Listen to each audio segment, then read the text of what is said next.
Unlike some of my other news channel rivals, I'm still on TV, regular telly, and I always will be. And we're on YouTube. On tonight's show, my Friday friends, lawyer, ex-MP and 90s TV legend Jerry Hayes, and the fearless comedian that just won't be cancelled, Sajeela Kershi. Also on the show tonight, the Hamiltons on a possible Boris return. That's Neil and Christine, always great telly. The Express's top royal writer, Pandora Forsyth, on the King Charles cancer crisis. And Tucker Carlson's friend, confidant and biographer, Chadwick Moore, on that interview with Vladimir Putin. My Friday Big Opinion is on the way. I'll be dealing with Sir Keir Starmer's chronic indecisiveness and a bad week for Rishi Sunak too. Lots to get through, but first the news headlines and Sam Francis.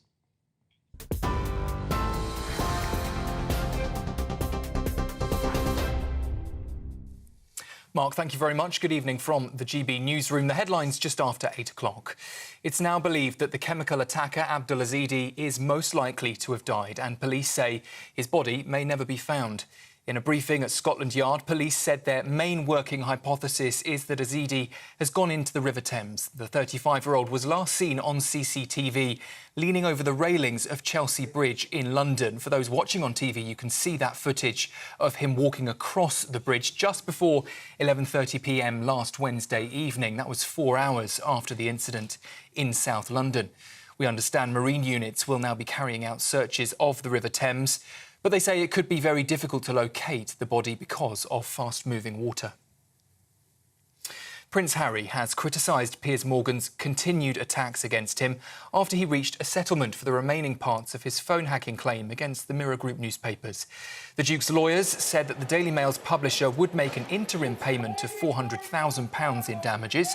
It follows a High Court ruling in December of last year that editors and executives knew about extensive phone hacking between 2006 and 2011. The judge also accepted that Piers Morgan knew that journalists were involved in phone hacking while he worked at the Daily Mirror. But the former editor has criticised the Prince following the settlement today, saying he was doing it for financial gain. In other news, the Israeli Prime Minister has announced a plan to evacuate civilians from the crowded southern Gazan city of Rafah and, he says, to defeat the last Hamas fighters in the region. It comes as international pressure on Israel intensifies over its threat to launch a ground assault on the area. The US has said it won't support any military action in Rafah without protection for civilians. Joe Biden has also described Israel's response to the 7th of October attacks as now over the top. Back here in the UK, Rishi Sunak says that President Putin's accusations that the West and NATO are the cause of the Ukraine war are clearly ridiculous. In a TV interview this week, the Russian president told Tucker Carlson the invasion was necessary to prevent Ukraine from posing a threat. Putin also said that he has no interest in expanding the war further across Europe or having any dialogue with the US president unless certain demands are met. In the US, President Joe Biden has today hit back an investigation that described him as an elderly man with a poor memory. The special counsel inquiry found he mishandled top-secret files and said he struggled to recall key life events. Biden has been accused of keeping classified national security material at his home, but he won't face criminal charges. In a surprise news briefing last night, the president insisted his memory is fine. He admitted he is elderly, but that he put the US back on its feet. And Rishi Sunak has published his personal tax documents, showing he paid more than £500,000 in tax in the UK last year. The Prime Minister saw his earnings rise to £2.2 million. Just over £139,000 of his total income came from his MP and Prime Ministerial salaries. Rather than a full tax return, though, Downing Street published a summary of his taxable income. And finally, the record-breaking Bluebird will return to the Lake District to go on permanent display after a long dispute over its ownership. Its pilot, Donald Campbell, died in 1967 when the hydroplane flipped into the air and disintegrated. That was as he was attempting to set a new water speed record. Campbell's family gave the vessel as a gift to the Ruskin Museum. However, the motorboat has been at the centre of a dispute involving engineer Bill Smith, who was the one to recover the wreckage.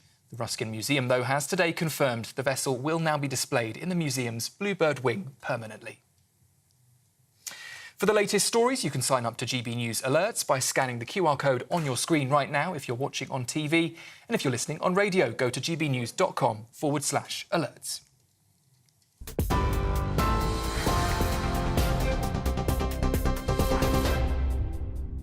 Thanks, Sam. Welcome to Friday Night Live with me, Mark Dolan. Your weekend starts here. Should Rishi Sunak put Boris Johnson in his cabinet to save his political fortunes? Was America's most famous broadcaster Tucker Carlson right to interview Vladimir Putin? And should King Charles have a year off and put William in charge? All of that plus much more on Friday Night Live with me, Mark Dolan. Now, first, I'm going to have to deal with the Leader of the Opposition and the Prime Minister, who are both on the naughty step this week. It's time for my Friday Big Opinion.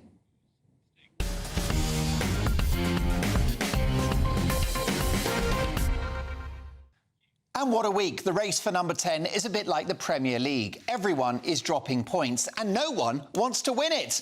Rishi Sunak gets himself in hot water with a crushingly insensitive £1,000 bet with Piers Morgan over flights to Rwanda and an ill-advised trans jibe in the Commons.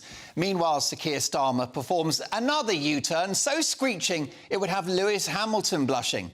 Let's start with Rishi Sunak, the 21st century's answer to John Major, who made a major boob this week. Well, that might have been the wrong choice of words. Take a listen. But it's a bit rich, Mr. Speaker, to hear about promises from someone who's broken every single promise he was elected on. I mean, I think I counted almost 30 in the last year. Pensions, planning, peerages, public sector pay, tuition fees, childcare, second referendums, defining a woman. Although in fairness, that was only 99% of a U-turn. Awkward timing from the PM, but take a look at the reaction of his opposite number, Sir Keir Starmer, salivating at the political opportunity just handed to him on a silver platter.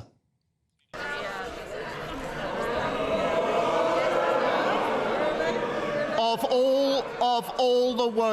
all the weeks to say that, when Brianna's mother is in this chamber, shame.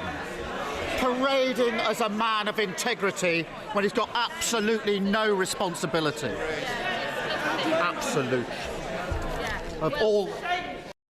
Starmer looked like a Victorian woman that had heard rude language for the first time ever. He needed smelling salts. There he is, indulging in some of his finest pearl clutching. Now, he thinks he's landed a win there, but I'm not so sure. This was an improvised moment, unscripted, and I think he showed his true colours. This famously opportunist figure, who I think is just as shallow as Boris Johnson, stayed in Jeremy Corbyn's toxic cabinet for many years and campaigned for him to be Prime Minister. And now he uses Sunak's jibe to weaponise the tragic murder of Brianna Gay. So why is this on him? Well, because he's the one that brought her into this. He name-checked her in the House of Commons. He dragged this poor girl into the political arena. ITV's Robert Peston, who's hardly Labour's greatest critic, recently described Sir Keir Starmer as surprisingly ruthless, and in fact more ruthless than Tony Blair. Well, I think we saw that in that clip on Wednesday when Sir Keir invoked the memory of a murdered teenager simply to embarrass the PM and score points. Now, Sunak was a prize numpty for his poor timing and lack of judgment. But Starmer's strange assertion that 99% of women don't have a penis, which means that thousands of people in Britain with penises are women, is still a problem for him politically. Sunak is entitled to point out that Starmer has no grasp of basic human biology and therefore, with it, risks women's hard-won sex-based rights should he achieve power. Not for the first time, Sir Keir seeks to come across as a saintly figure, more pious than your local vicar, and taking the knee for the latest woke cause. But bringing up a young girl's death in a House of Commons debate doesn't get more ungodly. Meanwhile, not for the first time, the Labour coach is reversing. Listen out for the beeps and the sound of screeching rubber as the Leader of the Opposition changes his mind once again on a major policy. The Politico website lists 26 U-turns since he became Labour leader. A few notable examples being his campaign to reverse Brexit with a second referendum, scrapping tuition fees and universal credit, a tax on the top 5% of earners, a cap on bankers' bonuses, a renationalisation programme and universal childcare up to the end of primary school, all scrapped under Starmer. And this week, after months of denials, £28 billion a year to save the planet has bitten the dust, probably thanks to Starmer's rather sensible Shadow Chancellor, Rachel Reeves. Do you know, I might even cut Starmer a bit of slack. It takes a big man to change his mind, and with Labour promising to get sign-off from the Office for Budget Responsibility for their spending plans, it suggests to me that they're serious about government, and by letting the bankers have their bonuses, they're serious about economic growth and prosperity. The Tories have U-turned on who their leader is a few times in the last few years. So Starmer's entitled to shift positions as he readies for power. Though voters are entitled to wonder what he will actually do if he gets into number 10. I'm not sure even he knows. Ultimately, if this week in politics was a football match, I would call it a 0-0 draw. But if you look at where they are in the league table, Labour don't really need the points.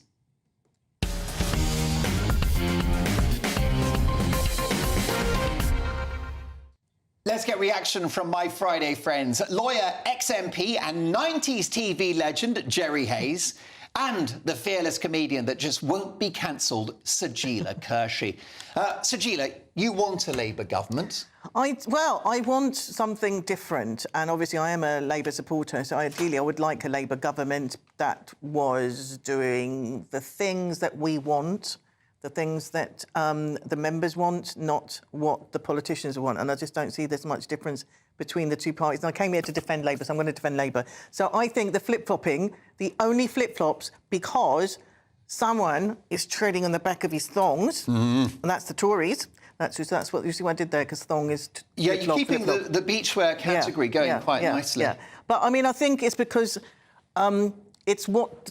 Every time they make a decision to do something, the Tories will screw up. They'll, you know, they've trashed the economy, so there's 28 million that they were going to be using. That's kind of like been, you know, we can't use that now. So I'm trying to see some good here. I think he comes up with some good ideas, but it's just that he's got to deal with really bad stuff that the Tories have done. Are you worried about the U-turns, though? I mean, are you worried about the flip-flop? For example, many Labour supporters, a couple of Labour backbenchers are furious that the 28 billion a year is gone.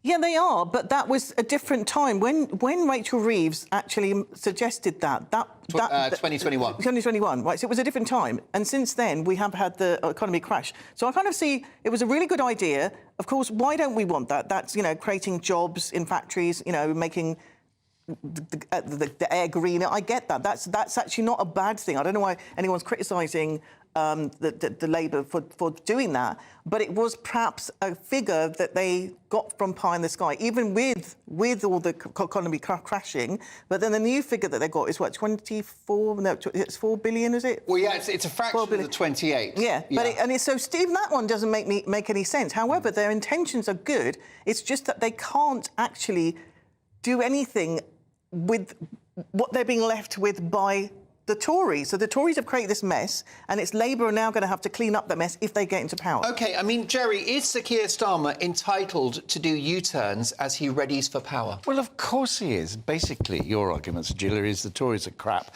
and Keir Starmer is less crap, which is about it. And, of course, you're using Put that on the poster. Yes.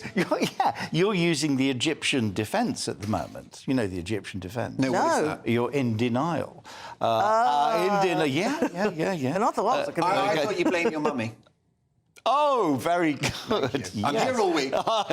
Good. Boom, boom. By the way, that joke should be in a museum. It should be.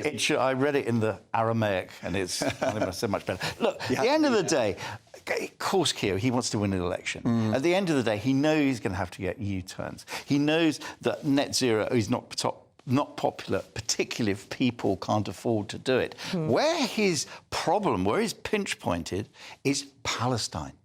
on the Gaza Strip. He's got lots of Muslim voters who understandably feel very, very strongly. He's got Jewish voters who automatically would vote Labour. Wow, he's messed up with both of them. That's his problem. I don't see how he gets around that. OK, and what about the scrapping of the 28 billion? Is it no one cares. Is it game over for net zero, do you think? No, it's not, and it shouldn't be. It's got to be affordable net zero. We've hit 1.5%, which was a worrying percentage. You see the polar ice caps are actually are shrinking. That means there's more water. That causes trouble with the weather. It means there's a lot of nations who are going to be destroyed and people lose their homes. You're going to have people moving over here and moving over to Europe because of famine. Wow, if you think you've got immigration problems now, you wait till we hit the problems with climate. The U-turns in relation to Keir Starmer, you've defended him to a degree, and I've said he's getting ready for power. And I'm pleased that Rachel Reeves seems to be the person behind this sensible approach to the economy. Yes. So they're going to allow the bankers' bonuses. Now, I don't want to live in a world where you have inequality, but the bottom line is that if the bankers have their bonuses, they pay tax on that, and that's for schools and hospitals and the police and all the rest of it. Same with nom-noms. I don't have any particular problems with bankers' bonuses because also they've got round it. They've got around it. They're bankers. They're filthy rich. They're greedy parasites on the bottom of society. Yeah, and that's their best nearly points. as bad as lawyers and ex-MPs. But anyway, let's not go there. Quite. Jerry, and burglars. is there a question, Shalidra, I'll come back to you in a second, but is there a concern, though, for my viewers and listeners about Keir Starmer, our next Prime Minister, and his character? This is a guy that campaigned for Jeremy Corbyn to become Prime Minister. He's now chucked him out of the party. This is his problem. Only earlier this week, he was talking about 28 billion for the environment, and now it's gone. I think the U-turns usually court popularity, so I'm not particularly concerned about that. If I was a Tory strategist, I'd be a little bit concerned because he's doing all the sorts of things that we would attack him on.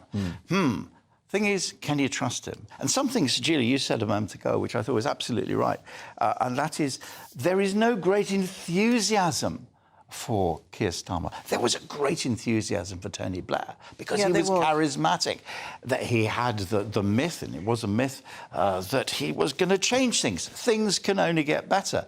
And what do you say about Keir? Things can get maybe a bit better.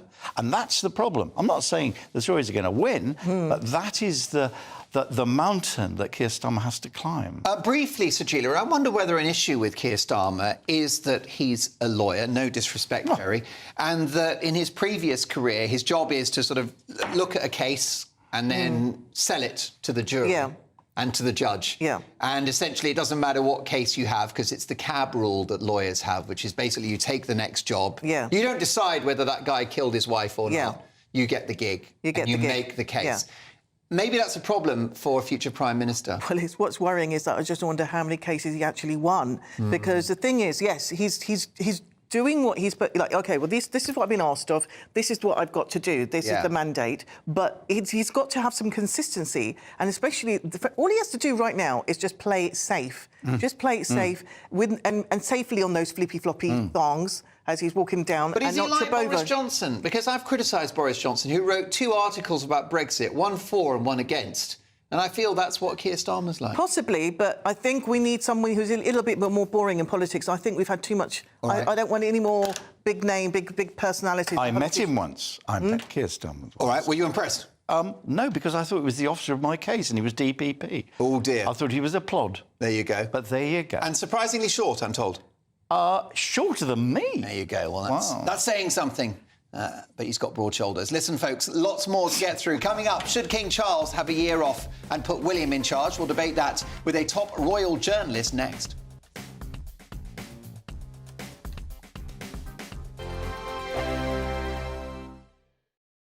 I think the most exciting bit for me is talking to people. People who I think are ignored often by the major news channels. We're going to give news they want to hear. There's a voice there that needs to be heard. I think there's a chance here for a diversity of opinion to be expressed, which you don't find elsewhere. It's really exciting. We don't hold back. We're free to say how decisions that are taken here affect us all around the country. Only on GBNews, the People's Channel, Britain's news channel. Patrick Christie's Tonight, weekdays from 9 p.m. Former First Minister Nicola Sturgeon has made her much-anticipated appearance before the Scottish COVID inquiry today. It comes after allegations emerged that she deleted key pandemic WhatsApp messages, used the pandemic to push her own political agenda. But let's just cast our mind back, shall we, to August 2021, when Sturgeon was asked if she'd hand over all her WhatsApps to the inquiry. Here we go. I think if you understand statutory public inquiries, you would know that even if I wasn't prepared to give that assurance, which for the avoidance of doubt I am, then I wouldn't have the ability. This will be a judge-led statutory public inquiry. Which, for the avoidance of doubt, I am. OK. Well, you weren't, were you? But fast forward to today, and she was much less forthcoming. WhatsApp messages between yourself and Mr Yusuf and Ms Lloyd were produced by you. Where did you get them? They were provided to me through the Scottish Government. But did you delete them? Yes.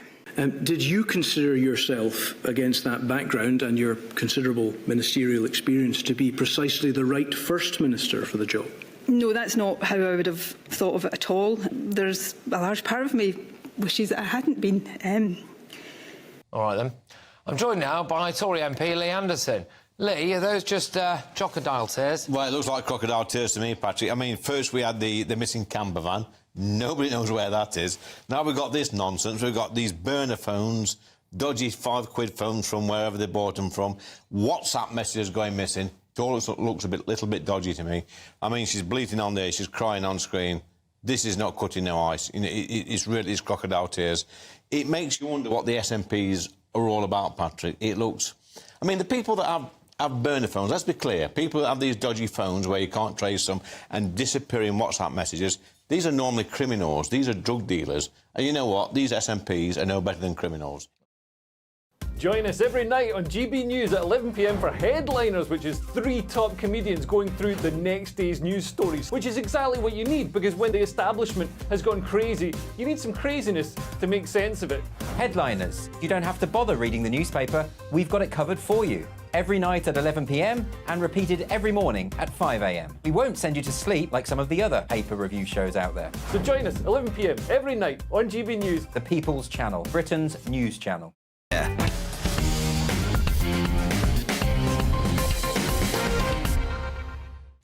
Coming up, welcome back to Mark Dolan tonight and Friday Live. Listen, folks, we've got a really, really busy show. Should Rishi Sunak put Boris Johnson in his cabinet to save his political fortunes? I'll debate that with Britain's favourite political double act, the Hamiltons. That's very shortly.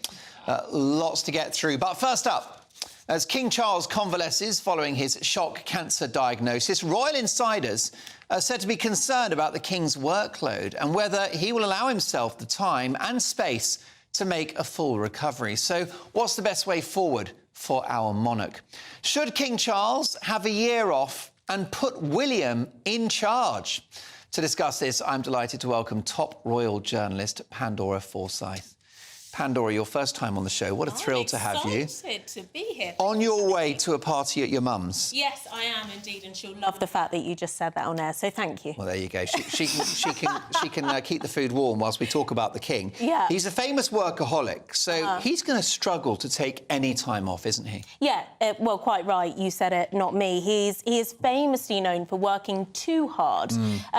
The fact is, he's waited for this position for so many years of his life. The late Queen, who was, you know, in the right spot at the right time, has all had the training that he could get. But the thing to focus on here, if he was not well enough to work in terms of all of his head of state role, he wouldn't be working, and the doctors would say, no, that is quite enough. I really don't think he should step down from the head of state work. He's, you know, only a year and a bit into his monarchy. I really don't think this is the right time. And also, the Prince of Wales has got to concentrate on Catherine. She's also not going to be back working until Easter. He's got so much in his calendar already. I don't see how he would step up and then be able to fulfil all of their engagements, which are already booked by the rest of the family. In the run-up to this cancer diagnosis, was it your sense that King Charles' schedule was too full already? Does he work too hard? He doesn't work too hard. He loves his work, and he also understands what a privilege it is to be working in his position. He completely gets that. And also, he loves working with the charities as well, and so does the Queen. All of her work with domestic abuse victims, etc. This really does give him the opportunity to really, you know, push those forward. The one thing I think that he does regret slightly from stepping up as king is he's not been able to push so much about the eco stuff that he obviously is so vocal about. And that is something that he's very, very keen on. But I think that's why he's got William on the phone and he sees him very regularly. And they talk so much. Their communication is the best it's ever been. A great relationship, perhaps even better since the Duke and Duchess of Sussex headed off to America. It seems to have strengthened their relationship and their bond, perhaps. He's got one son that he can rely on. I wonder about this health scare. Of course, we wish him a speedy recovery. Yeah. But is it a wake-up call? And will it make William think, do you know something, I am going to be king and... You know, it will... I think it's probably been a complete shock for everybody. Because it makes you consider, and it's a terrible thought, but the king's mortality, doesn't it? Well, quite. And he's the oldest monarch we've ever had. Quite frankly, the fact that we're now thinking about this, not even 2 years into his reign, is quite worrying. Most definitely. This will be a tough time for Queen Camilla as well. Do you think she's got the character and the strength to support the king right now? Yeah, what a change in terms of press over the years that Camilla's been at one point villainised in the press. Correct. And now... Homewrecker. Well, all of the headlines over the years, but she's taken it in her stride, and now look at her. She's getting fabulous press, so I'm sure the king will be very happy about that too. What do you think about this, Sajila Kershi, my top Friday friend today? Do you think that the king should have a year off and put William in charge? I personally do. I think it's a condiment. So it's a condiment, a stepping up, like a little sort of trainee kind of period. I think, and he has a year out, like... L plates, maybe? L plates. No, because I just feel like if only our late, great Queen could have done the similar for Charles, then he could have, had a better go at being a king at a younger age. And I think the king should put his health first, have a year out, and let William do a little run-in. And I think that's actually progressive and moving forward. Well, I'm warming to this idea, Jerry. I know it's unconstitutional, but the idea of William as deputy king. It's unconstitutional. 100 guineas, please. Oh, dear, and you're a lawyer. You'll get the money. Where do I sign? Not a deputy, he's not the deputy king. I think he should, as you said a moment ago, be given more power. There might be a regency. There are all sorts of possibilities. But the fact is, you've got to remember, Charles is 75. It's a time when you really need to put your feet up, and it's a time when things can go wrong with your health. His mother lived, God knows how long, the Queen Mother lived for just under 100, I think.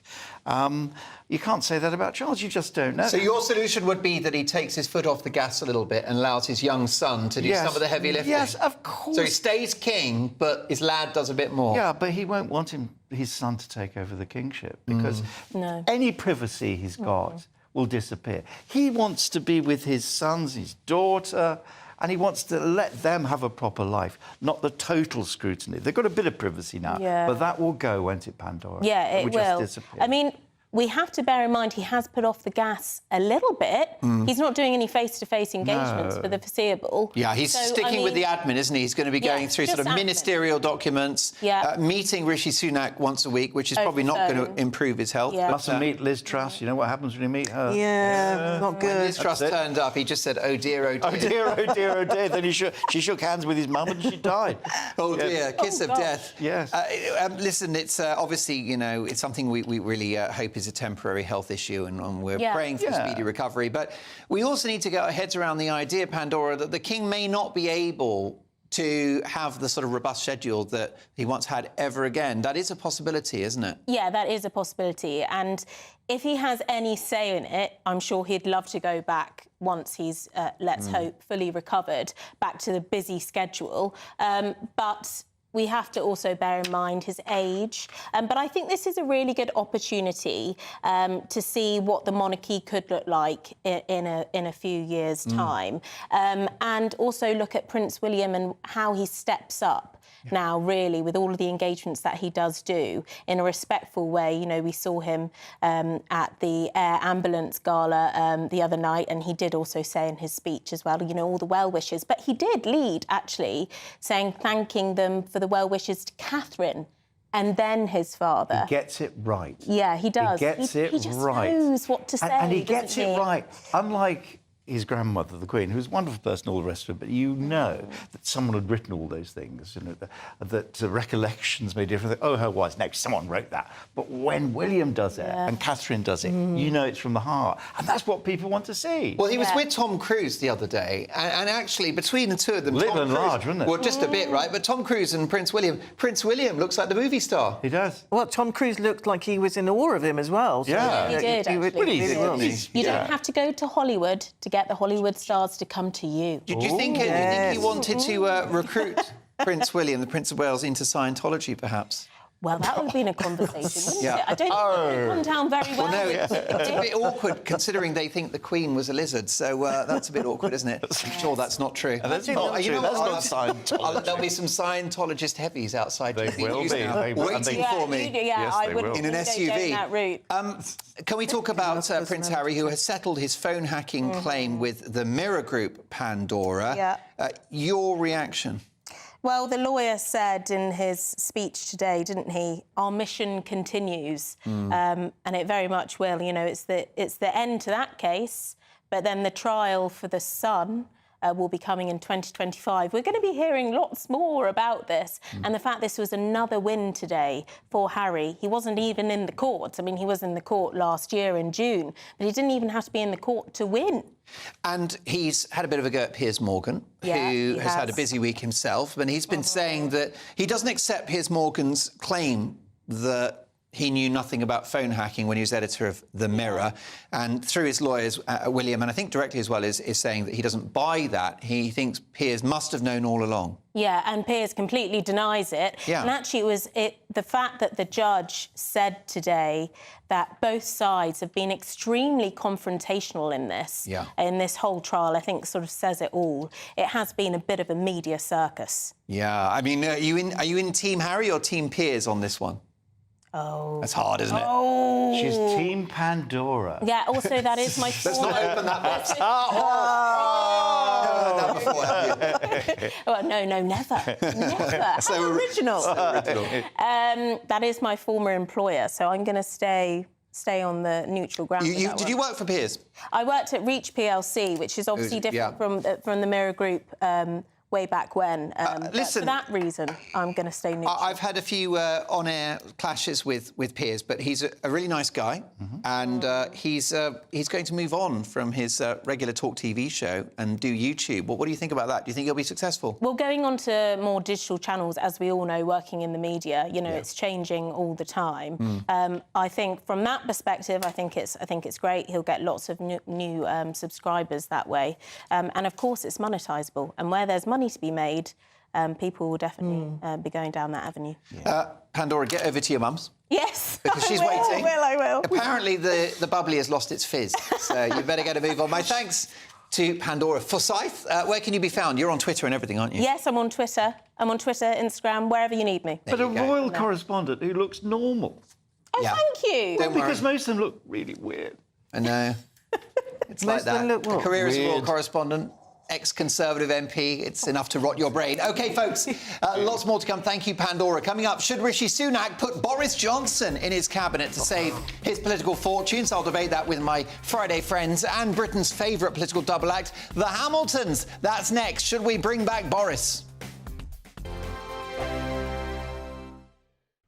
2024, a battleground year. The year the nation decides. As the parties gear up their campaigns for the next general election. Who will be left standing when the British people make one of the biggest decisions of their lives? Who will rise? And who will fall? Let's find out together. For every moment, the highs, the lows, the twists and turns. We'll be with you for every step of this journey. In 2024, GB News is Britain's election channel.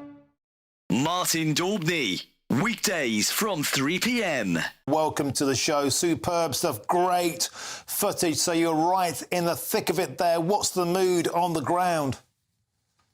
Well, I've left there now. I've actually now come to that EU Council summit that I was talking about. It's still pretty chaotic. The entire city of Brussels has been completely clogged with these tractors, sort of three abreast in most of the roads across the city. The people of Brussels aren't particularly happy. I mean, this is sort of reminiscent for some people of the Just Stop Oil protests, you know, people gluing themselves. People are unable to get to hospital appointments, and there's a lot of upset about the destruction that's happening on the streets of Brussels today. But on the other side, there's also the protests, which the farmers are saying that EU green laws simply are not able to fit with what they need to do to keep their businesses going. And just before the protests happened, we saw the European Commission actually make some concessions to the farmers' protests. And this is on the demands that were put on them to set aside somewhere in the region of 5% of their land for regrowing for biodiversity.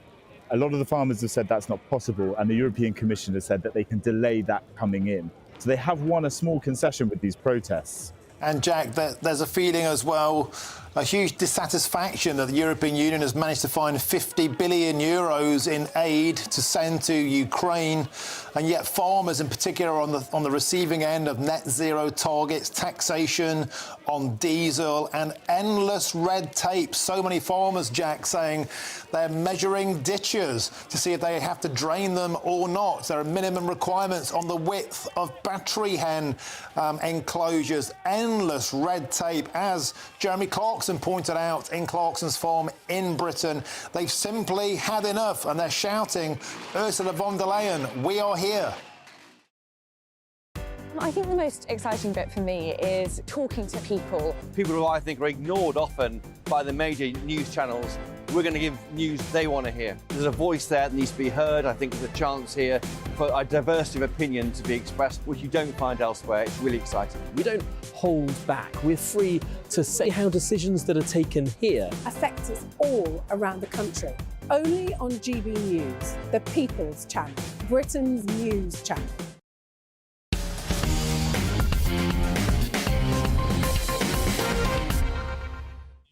Coming up in an exclusive, was America's most famous broadcaster Tucker Carlson right to interview Vladimir Putin? We'll be joined by a top journalist and close friend of Carlson who knows him better than anyone. But first, in an interview with ITV News this week, the Prime Minister Rishi Sunak refused to rule out a surprise return for Boris Johnson to the cabinet and admitted they're still in contact over the phone. The possible move to bring the blonde bombshell back is not unprecedented. Boris may be out of Parliament, but that didn't stop Mr Sunak installing ex-PM David Cameron as Foreign Secretary. So might a place in the House of Lords and a seat around the cabinet table for Boris, perhaps as Defence Secretary or even Chancellor, transform Rishi Sunak's political fortunes? Who better to ask than two stalwarts of the political scene, current leader of UKIP and former Tory MP Neil Hamilton, and political commentator and author Christine Hamilton. Neil, the Conservatives are on political death row. Sunak's got nothing to lose in making such a bold move, has he? Well, I think you've got a point there.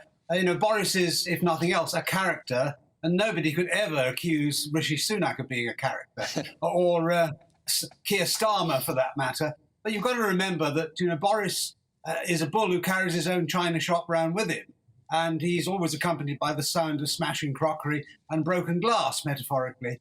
So it may not be the answer to every maiden's prayer, although I dare say many maidens might have thought that in the past and be sorely disappointed, but in Boris's case. But the Tories aren't really going to do anything, I think, which is going to save them from the coming oblivion, because the voters have already made up their mind as a result of 13 years of failure over almost every area of government. You know, they haven't delivered properly on Brexit. Migration is completely out of control. The green agenda is still roaring full scale ahead to the immense cost of the poorest in society. You know, crime and so on is out of control in so many areas. Everybody thinks we live in a country where nothing works anymore. And I can't see that even bringing back the blonde bombshell is going to change the realities of the decisions that people have already made in their minds. Well, let's talk to the blonde bombshell sat next to you. Christine, wouldn't this boost Tory support in the Red Wall, who supported Boris so enthusiastically in 2019?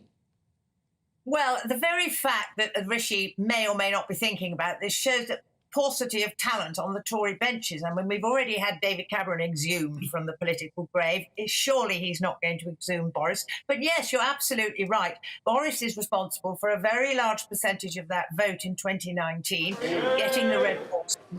And they are the people who the Tory party has to win back. If they can keep all their 2019 voters, then they're in with a chance. And obviously it's superficially attractive. But no, I mean, honestly, the idea that Boris could come back, to me, is they must be desperate, to be honest, which they probably are. But no, it's an absolute nonsense, desperate stuff.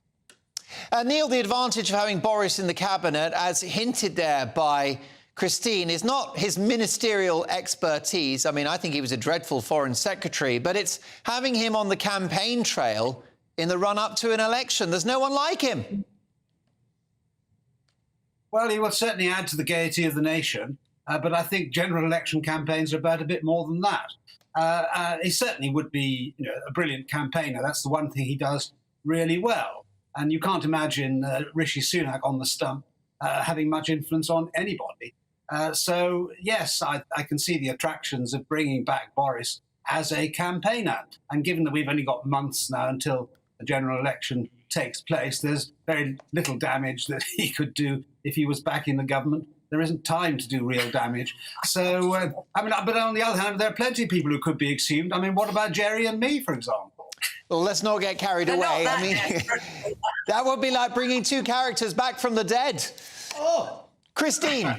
Boris is making a fortune on the speaking circuit and writing a book, plus a newspaper column, and he's a star on GB News.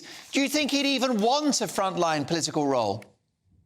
I should think it's probably, well, it would be attractive because he's a performer. He likes being on the stage, and it's an enormous political stage at the moment. It's going to get bigger and bigger as the months go by to the election. So, yes, superficially, he would have to somehow find a way of combining it with still earning all his money. So he couldn't take an actual job. But, the more I'm thinking about it, literally just now, the idea of having a Boris battle bus on the campaign trail going around the country, it's really rather fun. It would enliven the election. So I'm beginning to think maybe, yes, as Neil says, bring him back as a campaigner, but not in any serious position. And don't forget, one of the reasons for his downfall was not just Rishi stabbing him in the back. It was Boris stabbing himself in the front. He did not behave as the Prime Minister should. So he's responsible to a very large extent for his own downfall. So no, I think leave him where he is, having fun on the sidelines. Director Phil, could we hang on to Neil and Christine? But let's bring in my studio guest for a quick reaction. Sajila, this would have Labour running scared, wouldn't it? Boris on the campaign trail. No, it wouldn't. I mean, to be honest, Tory politics is becoming like The Apprentice. When they've all had a go at being like the project manager, nay, the Prime Minister, and now when you're getting up to the election, between the two parties, then they choose the old, project managers. So obviously in this case it would be Boris, it would be Liz Truss, Blinken, you missed her, Theresa May. There's a big lot to choose from. I personally would just think, well, if you're going to go out with guns blazing. So maybe get them all in, like The Apprentice. You've all kind of got to try and win the game, as it were. OK, brilliant stuff. Jerry, we're tight on time. Your thoughts on Boris back in the cabinet, perhaps as Defence Secretary? Oh, for God's sake, who will we declare war on? He's a hero. He is an unexploded bomb. Neil and Christine got it absolutely right. He'd be a campaigner, but a campaign for Boris. The only good thing about putting him in the House of Lords, he can't be Prime Minister. No, a total disaster. Leave him well alone. Neil and I would do much better. Brilliant stuff. Thank you, Jerry. And the clock's against us, so my thanks to Neil and Christine Hamilton, who will join us again in the very near future. Have a great weekend, folks. My thanks to Neil and Christine. Coming up, was America's most famous broadcaster, Tucker Carlson, right to interview Vladimir Putin? We'll be joined by a top journalist close to Carlson, his friend, confidant and biographer, Chadwick Moore. That's next. I'm Christopher Hope. And I'm Gloria Di Piero, bringing you PMQ's Live here on GB News. Every Wednesday, we'll bring you live coverage of Prime Minister's questions when Rishi Sunak and Sir Keir Starmer go head-to-head in the House of Commons. We'll be asking our viewers and listeners to submit the questions that they would like to put to the Prime Minister, and we'll put that to our panel of top politicians in our Westminster studio. That's PMQ's Live here on GB News, Britain's election channel. Farage, Monday to Thursday from 7 p.m. Lots of people have different ideas, but principally a conservative approach to getting growth is to reduce taxes so that people, ordinary people and businesses can spend more of their own money to invest and grow the economy. So the theory is that you cut taxes and that then pumps more money into the economy. Exactly right. Growth. And then people, it's not government that are creating wealth. It's individuals, businessmen, companies that create wealth. It's the private sector that creates wealth, that the public sector then taxes and spends. I get the theory, but one of the criticisms of you, sure, and I think one of the criticisms actually of all political parties, is they appear to be incapable of cutting government spending. That's the key. I mean, and I think when I look back, is that we should have had a credible plan to reduce the increase in spending. Now, that's often a difficult concept to explain, but it's in line with inflation, etc. That's all right. So, so when you're slowing the increase, it means 1 year you spend £100, and the next year you spend maybe £101, as opposed to going up to £110. So the actual level isn't going down, but you're slowing the increase, and that's very much what I tried to do. And actually, looking back, the one thing I wish I'd done, was to present a credible spending plan at the same time as the tax cuts that we announced. You had a go, it didn't work out for whatever reason, and that analysis will go on for some years to come. We have Jeremy Hunt there as Chancellor now, hinting quite strongly now there won't be any tax cuts, but the truth of it is, under 14 years of Conservatives, for a variety of reasons, the tax burden has risen. That's right. To the highest since the Attlee government, way back in 80 years, 1951, years, whatever right. it is. 2024, a battleground year. The year the nation decides. As the parties gear up their campaigns for the next general election. Who will be left standing when the British people make one of the biggest decisions of their lives? Who will rise? And who will fall? Let's find out together. For every moment, the highs, the lows, the twists and turns. We'll be with you for every step of this journey. In 2024, GB News is Britain's election channel.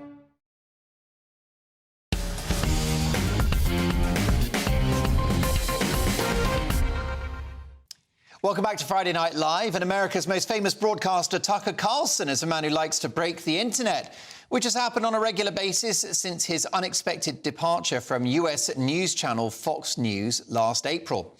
Creating his own news channel, the Tucker Carlson Network, whose content is online, including on X, his biggest interview to date dropped last night, a 2-hour sit-down interview with the Russian President Vladimir Putin. So is it important to hear Putin's side of the story following his invasion of Ukraine? Or was it irresponsible to give someone perceived to be one of the most dangerous men in the world a platform to air his views? Well, in a UK exclusive, I'm delighted to welcome a close friend of Tucker Carlson, his confidant and biographer, whose new book, Tucker, is out now, Chadwick Moore. Welcome to Friday Night Live. Why do you think Tucker Carlson did this interview?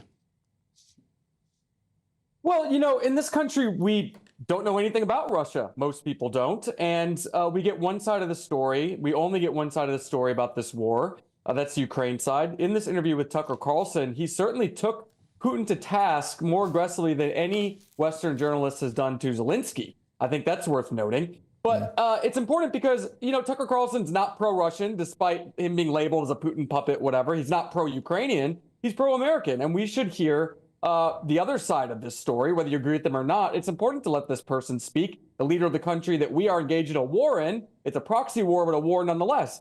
We've turned Ukraine into a satellite state of America, so why shouldn't we hear from the leader of the country that we're fighting?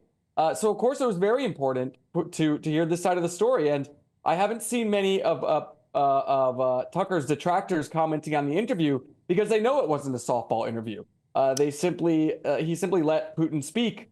There's so many people in this country, even on the Republican establishment, these Philistines who just view Russia as, in the words of the late John McCain, a giant gas station. Well, we got a really different side of that from Putin. We got a 30-minute history lesson on the history of Russia in that interview. And I think it put a lot of things into perspective for a lot of people. And I think it was an important interview that only Tucker Carlson really could have conducted. Chadwick, the Daily Mail columnist Andrew Neil called the encounter boring and added that it was like interviewing Hitler without asking about concentration camps. He said it confirms the Russian president is mad, bad and dangerous, and he described Tucker Carlson as a fool. Is that fair? Well, I quite like Andrew Neil, but I would have to say, I didn't find it to be those things. There are certain questions that maybe he didn't get to ask, but it was a 2-hour-long interview. Putin clearly likes to talk. He does not like being interrupted. He sniped at Tucker several times. He was, I don't know. I could see how people would think it was boring, but I think Putin sort of delivered himself as being at least a statesman and an orator. I don't think that he came off to be completely insane. But, he was obviously very clearly speaking to a Western audience. You could tell at times he was saying things he thought would get Western viewers on his side, sort of focusing on this neo-Nazi problem in Ukraine, sort of suggesting that the reason he's invading and can't settle with Ukraine is because they have a Nazi problem he needs to get rid of. Well, I wonder who he was speaking to or who he thought that would charm probably Western audiences. I'm not sure if that's his biggest issue with Ukraine, is that there are groups of people he deems Nazis walking around. Well, Chadwick, I didn't find the interview boring. I found it utterly compelling. I think Tucker did a good job, and I thought it was a very difficult interview to steer because you're talking about the president of Russia. He's got a big persona. He's a powerful man. He's currently at war. And I think that Tucker punched his weight. But many journalists seem shocked that Tucker Carlson has done the interview. But it strikes me that his great crime is to do journalism, which really ought to be their job too. Yeah, and also the crime of being completely untethered since he was let go from cable news and he's an utterly free agent now. A lot of the media was freaking out in this country, calling him a traitor. Some people suggesting even his former boss, Bill Kristol at the Weekly Standard a long time ago, suggesting he shouldn't be allowed back into the country. There are members, one member of the EU Parliament suggesting a travel ban on him entering the EU after he did this interview. They were terrified because this is someone that doesn't have a corporate media establishment behind him. They're worried that they couldn't control the narrative. And obviously, a lot of these people were jealous that they didn't get the interview. Now, of course, now the interview's out. People, I think, are, as I said earlier, those same critics are very quiet because it didn't seem like he was just carrying water for Putin. Indeed. Let's bring my Friday friends in. We've just got a minute to go, but we have Sajila Kershi and Jerry Hayes. And folks, what's really interesting about this interview, and Chadwick, I want to ask you about this, it's been watched by 100 million people and counting. What does this tell us about how the TV landscape is changing and what it means for traditional legacy media? Chadwick. Oh, sorry. Well, Tucker is really a figurehead of this. I mean, he was the biggest thing on cable, and a lot of his appeal was that he crossed into the internet. He was bringing cable to the internet and the internet to cable when his show was on Fox. And when he left Fox, a lot of his viewers, millions, didn't return. I think that he's so much of a figurehead of the changing media landscape in that people don't trust a lot of legacy media anymore. They're going to independent sources. And his viewership on X is 10, 100 times more than it was ever on cable news. Briefly, Jerry Hayes and Sajila, was Tucker Carlson right to interview Vladimir Putin, Jerry Hayes? Yes, of course he was. He didn't ask many good questions. He didn't ask about the Americans, did he? The journalists, like Tucker Carlson, who were stuck in prison for reporting the war. But, of course, Carlson has got a real problem, and that is he defamed Horizon, a big voting machine company, and that's why he was sacked, because it's cost Fox $800 million. Chadwick challenges that briefly, Sajila, a couple of seconds. Was it right to interview Vladimir Putin? It was totally ego-driven, and quite rightly so, because that's the presenter's job. Who would have that? But he should have asked the right questions. I don't think he asked the right questions, but of course, it's going to get billions of views. Yes. Yes. Chadwick, listener, thrilled to have you back on the show. Let me tell you, Chadwick Moore has a brilliant book. It's out now. It's a biography of Tucker Carlson. It's simply called Tucker. It's winning rave reviews. Do grab a copy. And Chadwick will catch up again soon. Patrick Christie's is next. Patrick, what's in your inbox, big man? Yes, well, the Home Office cares more about International Hijab Day than they do about deporting illegal migrants, apparently. I'm also going live to Ireland. Why? They've got an immigration revolution brewing, and I'm telling you why it matters to us here in Britain and, of course, Northern Ireland as well. I'm also going to be having a look at the fact that it's time up now for diversity courses at rip-off councils. That and much more. OK. Brilliant stuff. I'll see you tomorrow at 9. Patrick's next. Warm feeling inside from Boxed Boilers, sponsors of weather on GB News. Evening, I'm Alex Deakin and this is your latest weather update from the Met Office for GB News. A mixed picture this weekend. Most of us will see some sunshine, but there will also be some showers and there's still some snow falling over northern Scotland. Low pressure continues to dominate our weather. It's slowly pushing milder air further north, but still cold enough across northern Scotland for some sleet and snow. There's a Met Office warning in place here. Not huge amounts at low levels, but certainly some of the higher routes fairly nasty for travelling on overnight with gusty winds and extra hazard, meaning that snow is blowing around. Rain for southern Scotland, Northern Ireland, turning drier for much of England and Wales. Could turn a bit misty, not turning too cold. Saturday then looks like dry and bright for a good chunk of England and Wales. There'll be some sunshine here. It should brighten up through southern Scotland and across Northern Ireland too. The far north of Scotland, they're always staying wet, although the snow becoming increasingly confined to the tops of the mountains. Then showers coming in during the afternoon across Wales and southwest England.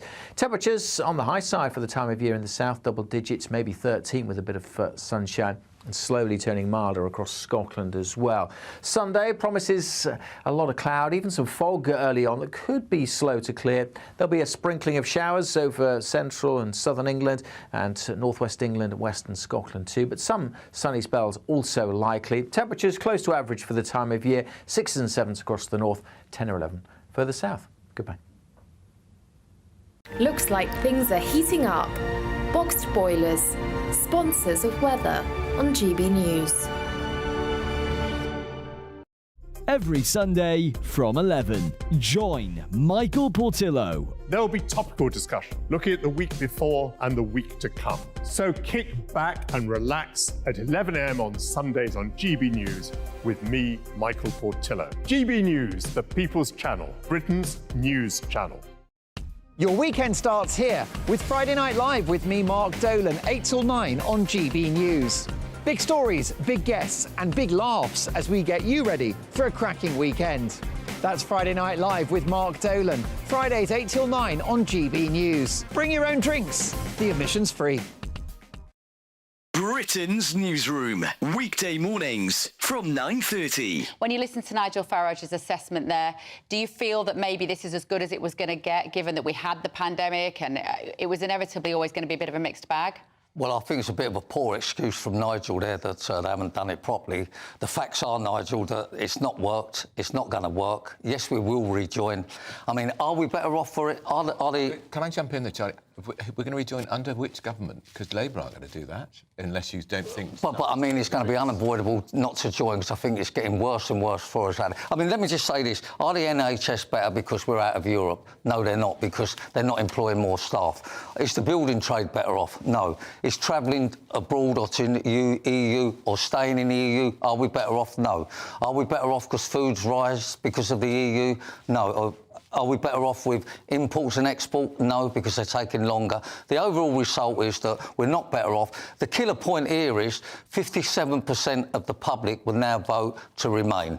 33% would leave. Surely that's the telling point. It depends on the pollster, Charlie, because we were talking to a very good pollster earlier who said there's no enthusiasm for any change in a year. Maybe 10 years, they might be thinking about it. Belinda de Lucia, let's bring you in. I'm sure you want to react to what Charlie said.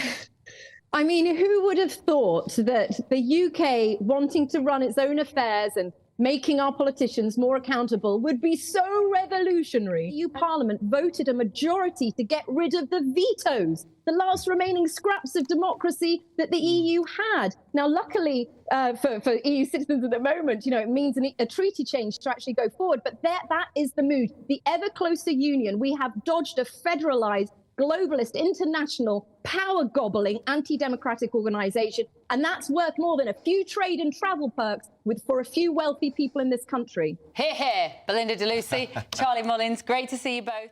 I'm Andrew Doyle. Join me at 7 o'clock every Sunday night for Free Speech Nation, the show where I tackle the week's biggest stories in politics and current affairs with the help of my 2 comedian panellists and a variety of special guests. Free Speech Nation, Sunday nights from 7 on GB News, the People's Channel, Britain's news channel.